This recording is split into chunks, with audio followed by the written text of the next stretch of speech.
10월 21일 성경 읽기 시간입니다. 우리 오늘은 누가복음 1장에서 2장, 누가복음 1장에서 2장에 있는 말씀을 읽겠습니다. 1장.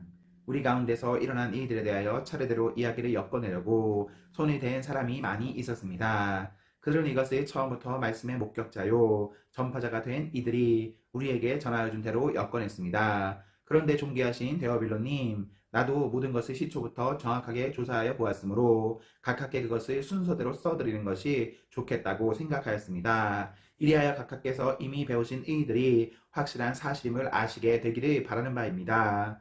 유대왕 헤롯 때에 아비야 조에 배속된 제사장으로서 사가랴라고 하는 사람이 있었다. 그의 아내는 아론의 자손인데 이름은 엘리사벳이다. 그 두 사람은 다 하나님 앞에서 의로운 사람이어서 주님의 모든 계명과 규율을 흠잡을 데 없이 잘 지켰다. 그런데 그들에게는 자녀가 없었다. 엘리사벳이 임신하지 못하는 여자이고 두 사람은 다 나이가 많았기 때문이다. 사가랴가 자기 조의 차례가 되어서 하나님 앞에서 제사장의 직분을 담당하게 되었다. 어느 날 제사장의 관례를 따라 제비를 뽑았는데 그가 주님의 성소에 들어가 분향하는 일을 맡게 되었다. 그가 분향하는 동안에 온 백성은 다 밖에서 기도하고 있었다. 그때 주님의 천사가 사가랴에게 나타나서 분향하는 제단 오른쪽에 섰다. 그는 천사를 보고 놀라서 두려움에 사로잡혔다. 천사가 그에게 말하였다. 사가랴야, 두려워하지 말아라. 내 간구를 주님께서 들어주셨다. 내 아내 엘리사벳이 너에게 아들을 낳아줄 것이니 그 이름을 요한이라고 하여라.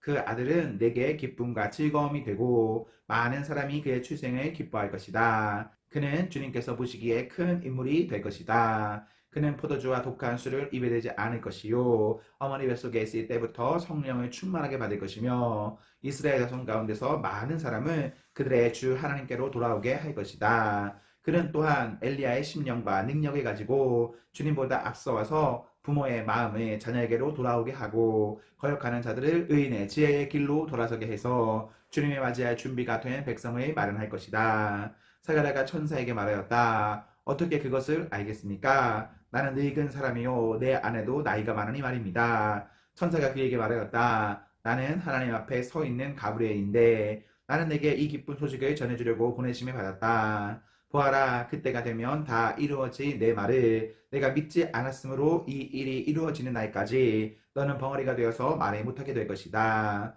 백성이 사가랴를 기다리는데 그가 성소 안에서 너무도 오래 지체함으로 이상하게 여기고 있었다. 그런데 그가 나와서도 말을 못하니까 사람들은 그가 성소 안에서 환상을 본 줄로 알았다. 사가랴는 그들에게 손짓만 할 뿐이요 그냥 말을 못하는 채로 있었다. 사가랴는 제사 당번 기간이 끝난 뒤에 집으로 돌아갔다. 그 뒤에 얼마 지나서 그의 아내 엘리사벳이 임신하고 5달 동안 숨어 살면서 이렇게 말하였다. 주님께서 나를 돌아보셔서 사람들에게 당하는 내 부끄러움을 없이 해주시던 날에 나에게 이런 일을 베풀어 주셨다. 그 뒤로 6달이 되었을 때에 하나님께서 천사 가브리엘을 갈릴리 지방의 나사렛 동네로 보내시어 다윗의 가문에 속한 유셉이라는 남자와 약혼한 처녀에게 가게 하셨다. 그 처녀의 이름은 마리아였다. 천사가 안으로 들어가서 마리아에게 말하였다. 기뻐하여라, 은혜를 입은 자야. 주님께서 그대와 함께 하신다. 마리아는 그 말을 듣고 몹시 놀라 도대체 그 인사말이 무슨 뜻일까 하고 궁금히 여겼다. 천사가 마리아에게 말하였다. 두려워하지 말아라, 마리아야. 그대는 하나님의 은혜를 입었다. 보아라, 그대가 잉태하여 아들을 낳을 터이니 그의 이름을 예수라고 하여라. 그는 위대하게 되고 더없이 높으신 분의 아들이라고 불릴 것이다. 주 하나님께서 그에게 그의 조상 다윗의 왕위를 주실 것이다. 그는 영원히 야곱의 집을 다스리고 그의 나라는 무궁할 것이다. 마리아가 천사에게 말하였다. 나는 남자를 알지 못하는데 어떻게 이런 일이 있겠습니까? 천사가 마리아에게 대답하였다. 성령이 그대에게 임하시고 더없이 높으신 분의 능력이 그대를 감싸줄 것이다. 그러므로 태어날 아기는 거룩한 분이요 하나님의 아들이라고 불릴 것이다. 보아라, 그대의 친척 엘리사벳도 늙어서 임신하였다. 임신하지 못하는 여자라 불리던 그가 임신한 지 벌써 6달이 되었다. 하나님께는 불가능한 일이 없다. 마리아가 말하였다. 보십시오. 나는 주님의 여종입니다. 당신의 말씀대로 나에게 이루어지기를 바랍니다. 천사는 마리아에게서 떠나갔다. 그 무렵에 마리아가 일어나 서둘러 유대 산골에 있는 한 동네로 가서 사가랴의 집에 들어가 엘리사벳에게 문안하였다. 엘리사벳이 마리아의 인사말을 들었을 때에 아이가 그의 뱃속에서 뛰놀았다. 엘리사벳이 성령으로 충만해서 큰 소리로 외쳐 말하였다. 그대는 여자들 가운데 복을 받았고 그대의 태중의 아이도 복을 받았습니다. 내 주님의 어머니께서 내게 오시다니 이것이 어찌된 일입니까? 보십시오. 그대의 인사말이 내 귀에 들어왔을 때에 내 태중의 아이가 기뻐서 뛰놀았습니다. 주님께서 하신 말씀이 이루어질 줄을 믿은 여자는 행복합니다. 그리하여 마리아가 말하였다. 내 영혼이 주님을 찬양하며 내 마음이 내 구주 하나님을 좋아함은 그가 이 여종의 비천함을 보살펴 주었기 때문입니다. 이제부터는 모든 세대가 나를 행복하다 할 것입니다. 힘센 분이 나에게 큰 일을 하셨기 때문입니다. 그의 이름은 거룩하고 그의 자비하심은 그를 두려워하는 사람들에게 대대로 있을 것입니다. 그는 그 팔로 권능을 행하시고 마음이 교만한 사람들이 흩으셨으니 저항들을 왕좌에서 끌어내리시고 비천한 사람을 높이셨습니다. 주님 사람들이 좋은 것으로 배부르게 하시고 부한 사람들을 빈손으로 떠나 보내셨습니다. 그는 자비를 기억하셔서 자기의 종 이스라엘을 도우셨습니다. 우리 조상들에게 말씀하신 대로 그 자비는 아브라함과 그 자손에게 영원토록 있을 것입니다. 마리아는 엘리사벳과 함께 석 달쯤 있다가 자기 집으로 돌아갔다. 엘리사벳은 해산의 달이 차서 아들을 낳았다. 이웃 사람들과 친척들은 주님께서 큰 자비를 그에게 베푸셨다는 말을 듣고서 그와 함께 기뻐하였다. 아기가 태어난 지 8일째가 되는 날에 그들은 아기에게 할례를 행하러 와서 그의 아버지의 이름을 따서 그를 사가랴라 하고자 하였다. 그러자 아기 어머니가 말하였다. 안 됩니다. 요한이라고 해야 합니다. 사람들이 말하였다. 당신의 친척 가운데는 아무도 이런 이름을 가진 사람이 없습니다. 그들은 그 아버지에게 아기의 이름을 무엇으로 하려는지 손짓으로 물어보았다. 그가 서판에 달려하여 그의 이름은 요한이다 하였으니 모두들 이상히 여겼다. 그런데 그의 입이 곧 열리고 혀가 풀려서 말을 하며 하나님을 찬양하였다. 이웃 사람들은 모두 두려워하였다. 이 모든 이야기는 유대 온 산골에 퍼졌다. 이 말을 들은 사람들은 모두 이 사실을 그들의 마음에 두고 이 아기가 대체 어떤 사람이 될 것인가 하고 말하였다. 주님의 보살피는 손길이 이 아이와 함께 하시는 것이 분명했기 때문이다. 요한의 아버지 사가랴가 성령으로 충만하여 이렇게 예언하였다. 주 이스라엘의 하나님은 찬양받으실 분이시다. 그는 자기 백성을 돌보아 속량하시고 우리를 위하여 능력 있는 구원자를 자기의 종 다윗의 집에 일으키셨다. 예로부터 자기의 거룩한 예언자들의 입으로 주님께서 말씀하신 대로 우리를 원수들에게서 구원하시고 우리를 미워하는 모든 사람들의 손에서 건져내셨다. 주님께서 우리 조상에게 자비를 베푸시고 자기의 거룩한 언약을 기억하셨다. 이것은 주님께서 우리에게 주시려고 우리 조상 아브라함에게 하신 맹세이니 우리를 원수들의 손에서 건져주셔서 두려움이 없이 주님을 섬기게 하시고 우리가 평생 동안 주님 앞에서 거룩하고 의롭게 살아가게 하셨다. 아가야, 너는 더없이 높으신 분의 예언자라 불릴 것이니 주님보다 앞서가서 그의 길을 예비하고 죄사함을 받아서 구원을 얻은 지식을 그의 백성에게 가르쳐 줄 것이다. 이것은 우리 하나님의 자비로운 심정에서 오는 것이다. 그는 해를 하늘 높이 뜨게 하셔서 어둠 속과 죽음의 그늘 아래에 앉아있는 사람들에게 빛을 비추게 하시고 우리의 발을 평화의 길로 인도하실 것이다. 아기는 자라서 심령이 굳세어졌다. 그는 이스라엘 앞에 나타나는 날까지 광야에서 살았다. 2장. 그때 아구스투스 황제가 칙령을 내려 온 세계가 호적 등록을 하게 되었는데 이 첫 번째 호적 등록은 구레뇨가 시리아의 총독으로 있을 때에 시행한 것이다. 모든 사람이 호적 등록을 하러 저마다 자기 고향으로 갔다.